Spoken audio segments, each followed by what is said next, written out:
नमस्कार प्यारे विद्यार्थियों, कैसे हो। उम्मीद करता हूं कि आप पूरे युद्ध स्तर की तैयारी के रूप में लगे हुए होंगे प्रतियोगिता की तैयारी में। मैं BL गौड़ आपको मेरे YouTube चैनल पर आपका हार्दिक स्वागत करता हूं। आज की कक्षा बेटा अपनी रहेगी संस्कृत विषय के में जो इस वर्ष अलंकार का एक टॉपिक आपको पाठ्यक्रम में विभाग द्वारा दे रखा है, उसके बारे में चर्चा करेंगे। जो पद्यांश आधारित ही पूछा जाएगा, एक श्लोक आएगा, उस श्लोक के माध्यम से आपको छंद और अलंकार पूछेंगे। ज्यादा गहराई में जाना ही नहीं है, ना कोई इतना आपको समय खराब करना है, क्योंकि अलंकार की पहचान आपको हर अलंकार की आ जाती है। तो किसी प्रकार के श्लोक में कोई भी अलंकार पूछा जाए तो आपका प्रश्न गलत ना हो, उस तरीके से मैं आपको समझाऊंगा। क्योंकि आपने 10वीं के बाद में अलंकार पढ़े नहीं, और 10वीं में जब पढ़ रहे हो उसमें अलंकार आपका पाठ्यक्रम में था नहीं, बिल्कुल नया है। मैं हिंदी और संस्कृत को तुलनात्मक रूप से पढ़ाऊंगा, तब आपके समझ में आएंगे। तो चलो बात करते हैं बेटा अलंकार की। टॉपिक का नाम है अलंकार। बिल्कुल धीरे धीरे इसको एक बार समझें। मैं कोशिश करूंगा कि आपको कम समय के अंदर अच्छे से अच्छा अलंकार समझाऊं, जिससे आपका एक अंक अच्छी तरह से ला सके कम समय के अंदर। अलंकार, अलम प्लस कार, संधि हो जाएगी। अलम प्लस क्या हो जाएगा? कार। अलंकार क्या है मैं उदाहरण से समझा रहा हूं, इतनी परिभाषा पूछी जाती नहीं, फिर भी पढ़ रहे, थोड़ा सा सामान्य परिचय भी होना जरूरी है। जैसे मैं बता रहा हूं कि अपना एक घर है, घर को अपने कितना अच्छी तरह से रंग रोगन से सजाते हैं तो वो घर की शोभा होगी, घर की सुंदरता हो गई।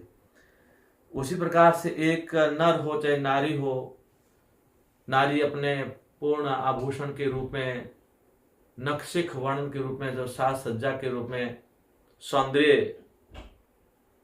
के रूप दिखती है, वो नारी का अलंकार हुआ। पुरुष भी अपने व्यक्तित्व के में जिस प्रकार से शरीर पर वस्त्र से अलंकृत होते हुए कितना सुंदर लगता है, वो पुरुष के अलंकार हुए। तो उसी प्रकार से यहाँ जो अलंकार है वो काव्य के अलंकार है। ये साहित्य का टॉपिक है, चाहे हिंदी हो चाहे संस्कृत हो। तो साहित्य का अर्थ है काव्य में सुंदरता। जिस प्रकार से कोई भी अपन काव्य पढ़ते हैं, श्लोक पढ़ते हैं, इन पद्यांश में ही आता है, ये गद्य में तो होता ही नहीं है। तो काव्य में पढ़ते समय एक अलग सुंदरता आ जाए, वर्णों की, शब्दों की, भावों की, तो वो एक अलंकार उसके साथ जुड़ता है। तो मूल रूप से वास्तविक परिभाषा यही है कि अलंकार का अर्थ है सुंदरता या सौंदर्यता।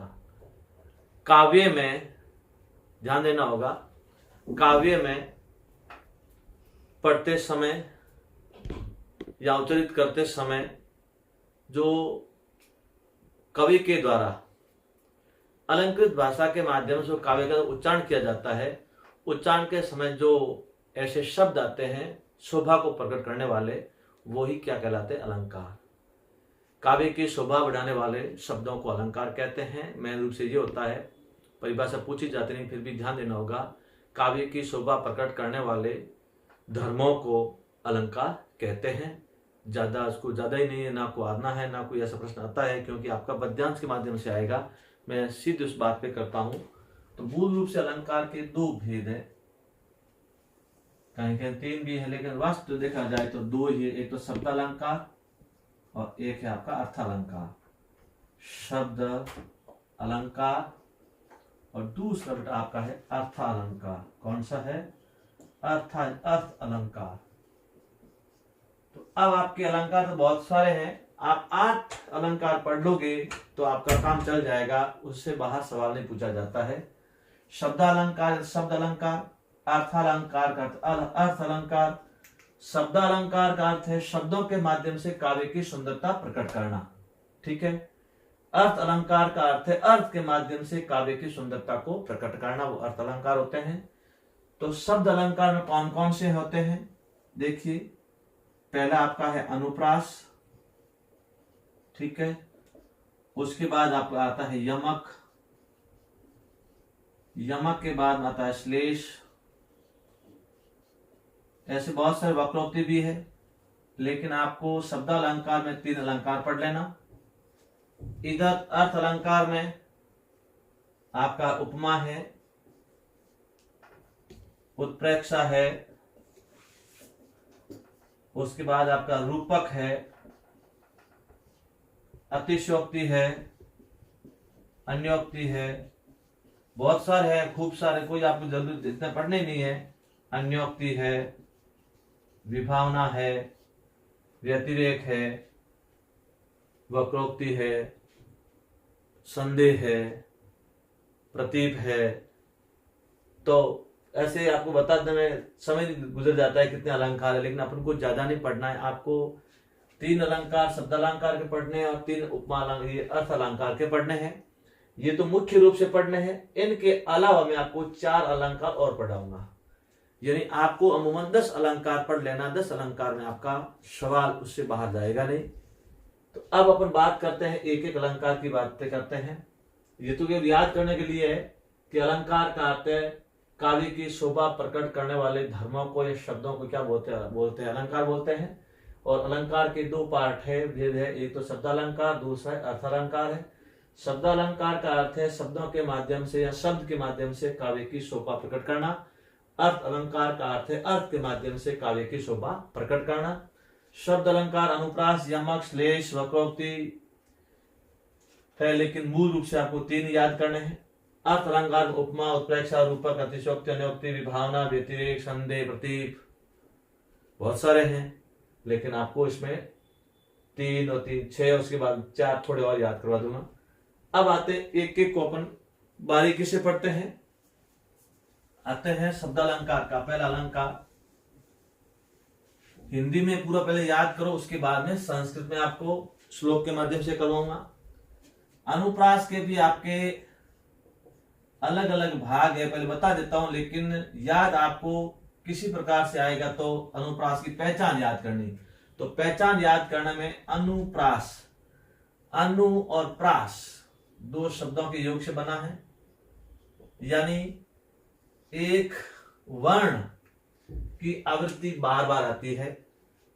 वर्ण साम्य, यानी वर्ण अक्षर हिंदी में हो चाहे संस्कृत में हो, हिंदी में हिंदी शब्द में आएंगे, संस्कृत में संस्कृत शब्द में आएंगे, बात वही है। वर्ण की आवृत्ति बार बार आती हो उसे क्या बोलते हैं, अनुप्रास अलंकार। लेकिन अनुप्रास में भी आपके भाग है। सबसे पहला आपका है छेका अनुप्रास। तो छेका अनुप्रास में क्या होगा, एक वर्ण की आवृत्ति 2 बार आएगी। एक वर्ण की आवृत्ति क्या आएगी, 2 बार, ठीक है। कोई भी शब्द आता उसमें एक वर्ण 2 बार आएगा।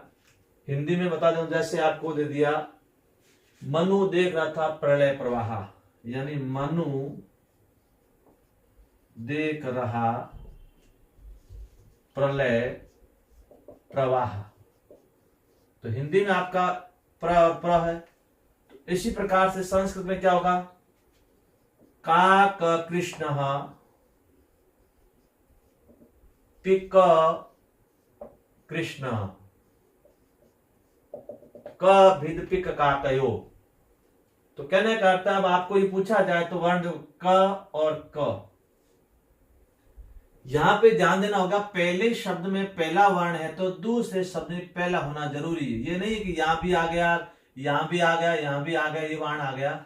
वर्ण साम्य है, समानता आनी जरूरी है, तभी अलंकार होगा। अब आपका छेका अनुप्रास हो जाएगा, ये तो हिंदी में हो गया, ठीक है। या ये संस्कृत में हो गया क और क। तो इस प्रकार से मात्रा कोई भी आ सकती है, क में क आ सकता है, ई आ सकता है, कोई भी आ सकती है, लेकिन आना जरूरी है। इस प्रकार से आपका ये कोई दोहा आता है तो उस दोहे में आपको पहचानना है वर्ण को। एक वर्ण 2 बार आता है तो छेका अनुप्रास है, 3 बार आता है तो आपका हो जाएगा वृत्त्यानुप्रास। कौन सा हो जाएगा, वृत्त्यानुप्रास। वृत्त्यानुप्रास, वृत्त्यानुप्रास, वृत्ति प्लस अनुप्रास, ठीक है। इसमें क्या होगा, एक वर्ण की आवृत्ति 2 से अधिक बार आएगी। एक वर्ण की आवृत्ति क्या आएगी, 2 से अधिक बार आएगी।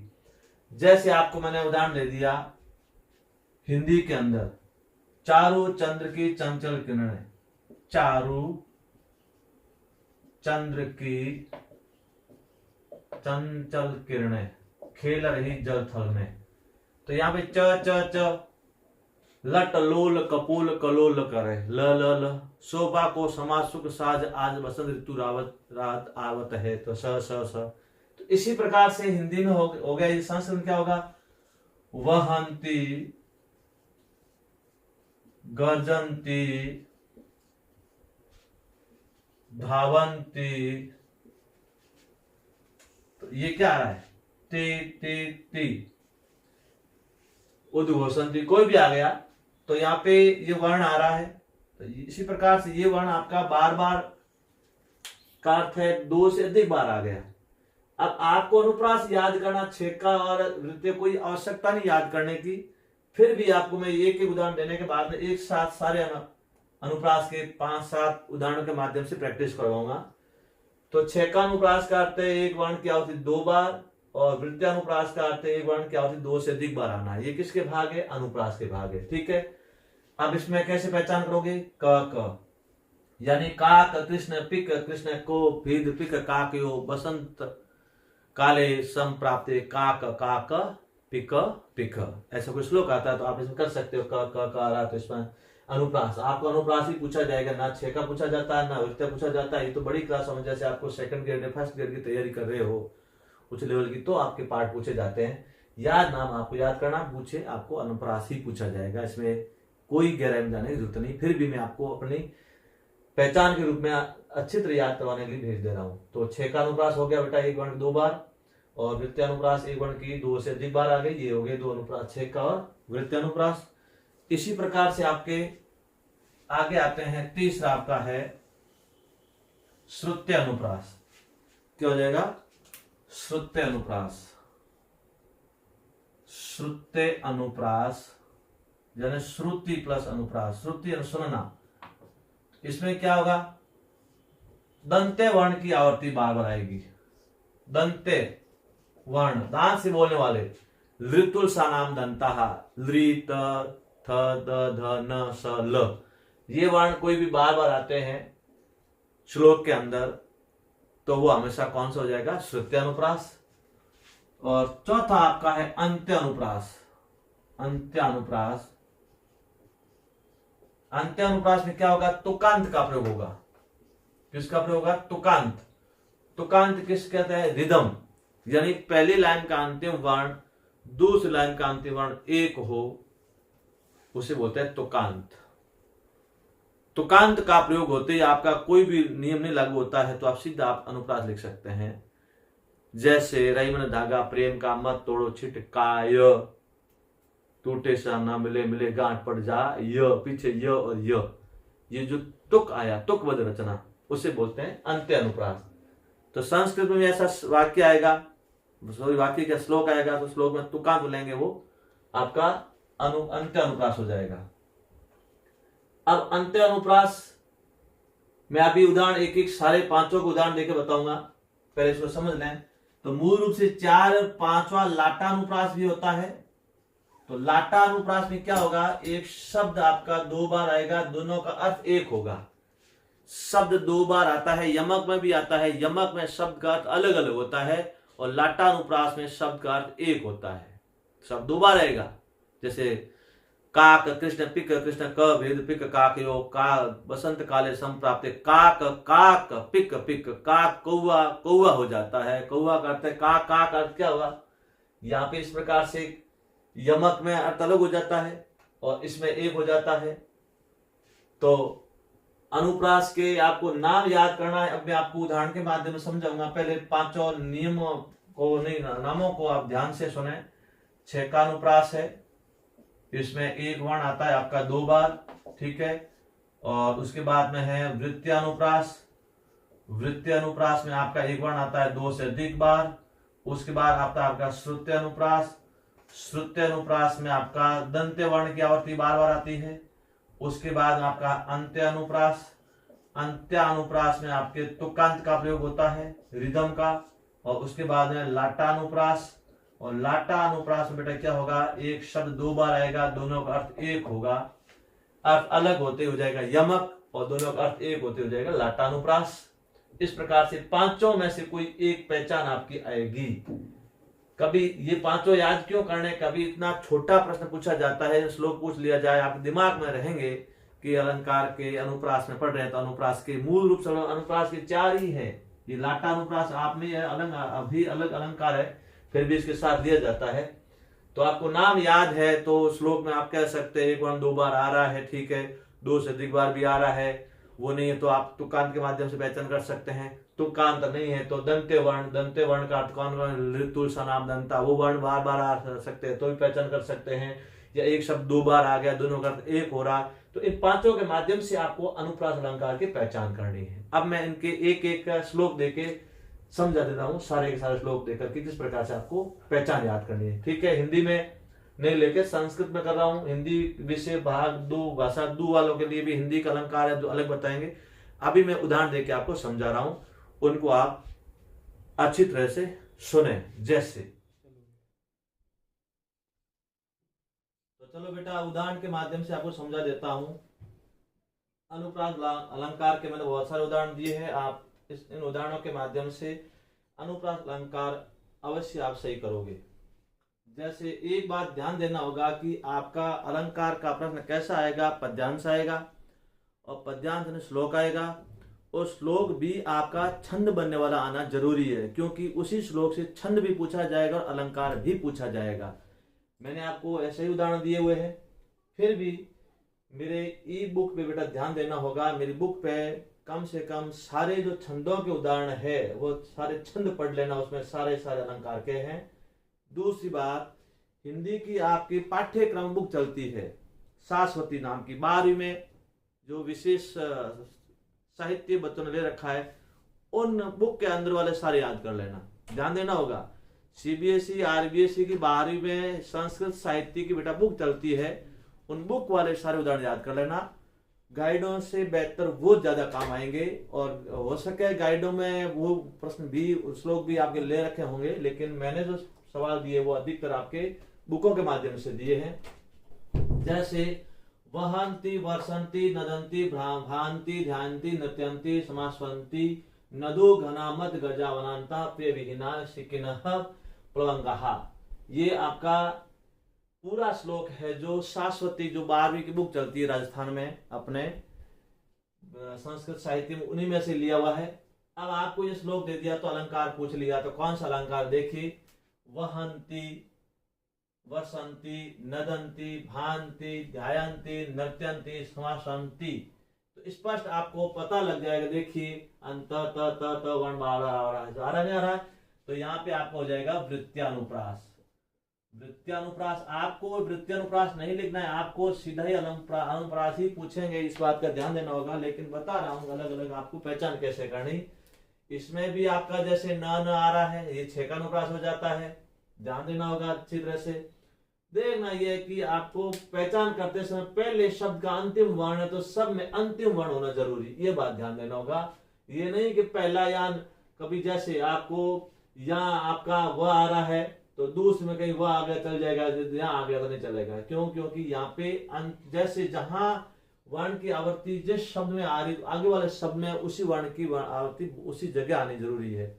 पहले भी आ सकती है, बीच में भी आ सकती है, अंत में भी आ सकती है, ठीक है। ये आपका वृत्त्यानुप्रास हो गया और ये आपका 6 का अनुप्रास हो गया। अब यह तुकांत है नहीं, अंत्यानुप्रास है नहीं। दूसरा है लता कुंज गुंजनम मद वलित पुंजम चपल नयन सम आलिंगन नंग दुट तरमनंग प्रबलयन। अब यहाँ पे भी आपका देखिए, यहाँ क्या आ रहा है, कुंज आ रहा है, या कुंज आ रहा है, या पुंज आ रहा है, और यहाँ पे लिंग आ रहा है, नंग आ रहा है।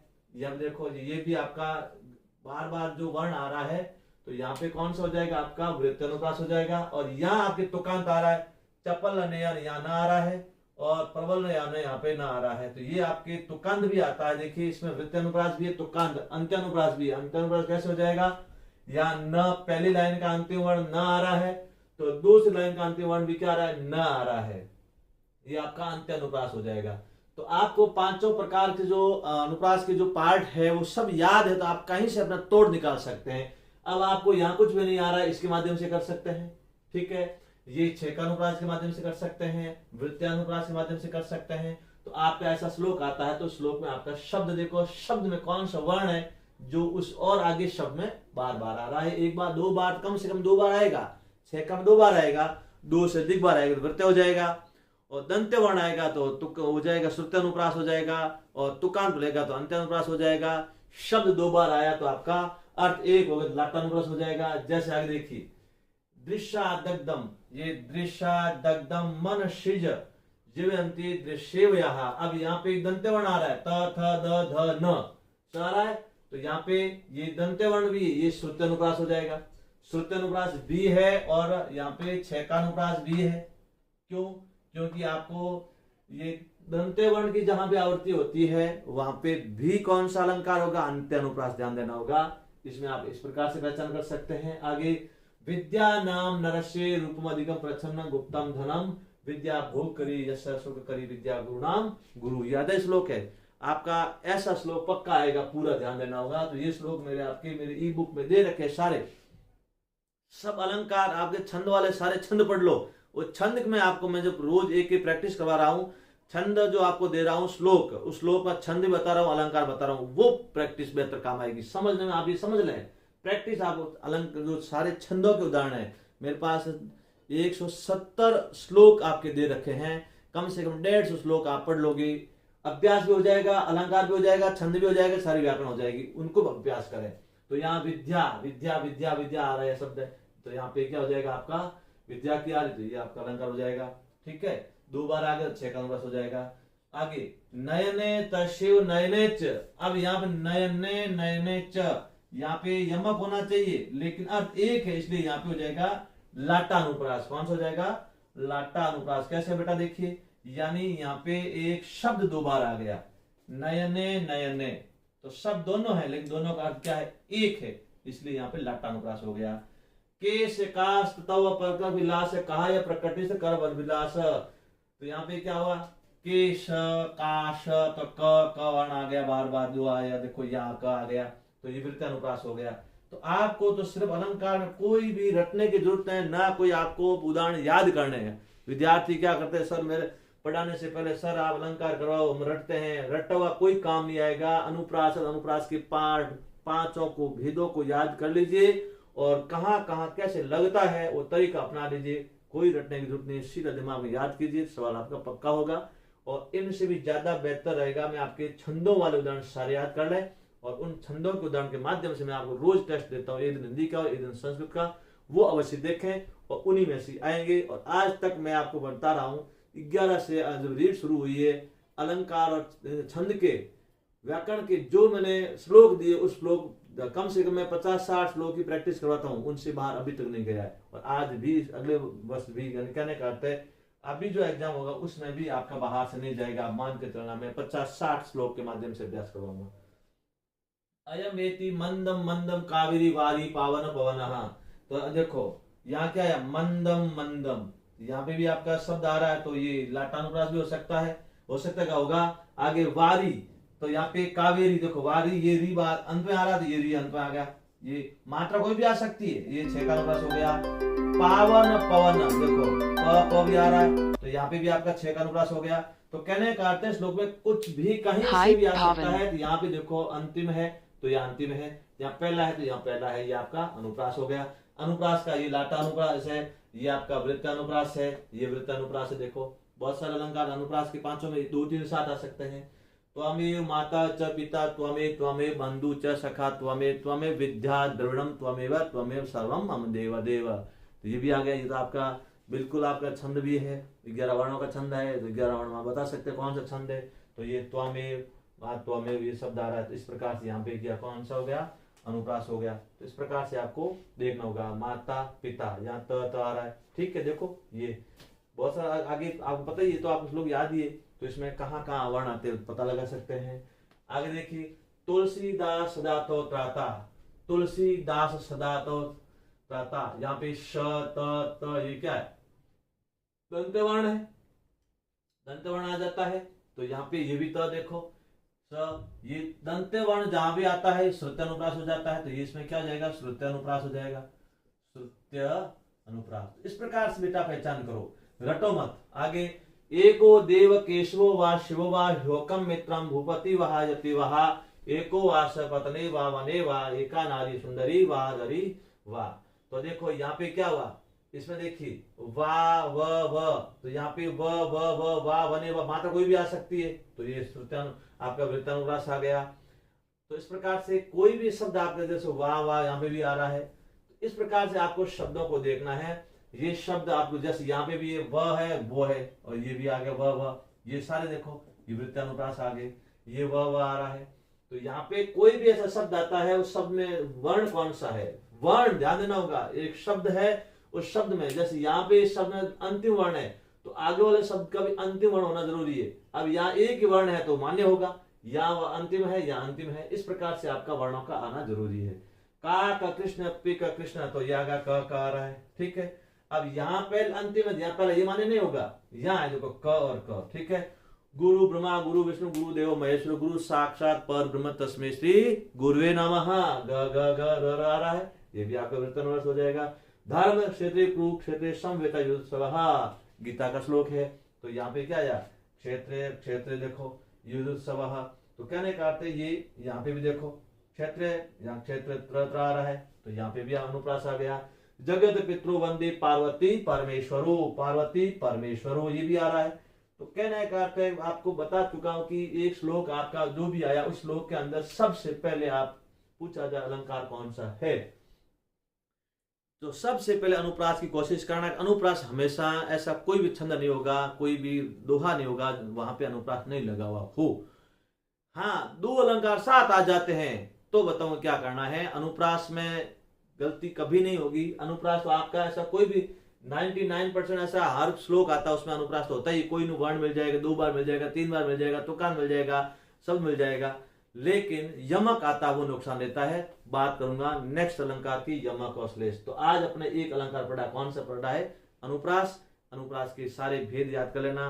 आपको पहला जो 6 का अनुप्रास है तो वर्ण 2 बार आना चाहिए, वृत्तानुप्रास है 2 से अधिक बार आना चाहिए।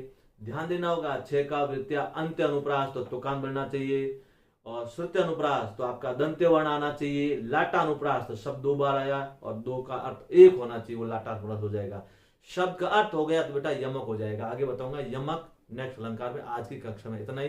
तो बेटा सीरियस मत लेना, इसको इजी गोइंग से पढ़ो, क्योंकि अलंकार आप आपो हो जाते बच्चे, खतरनाक अलंकार नया जोड़ दिया, बोझ आ गया, कोई बोझ नहीं है। आप अलंकार की ट्रिक याद करो और शब्दों के माध्यम से वर्ण को पहचानो, कभी अलंकार गलत नहीं होगा।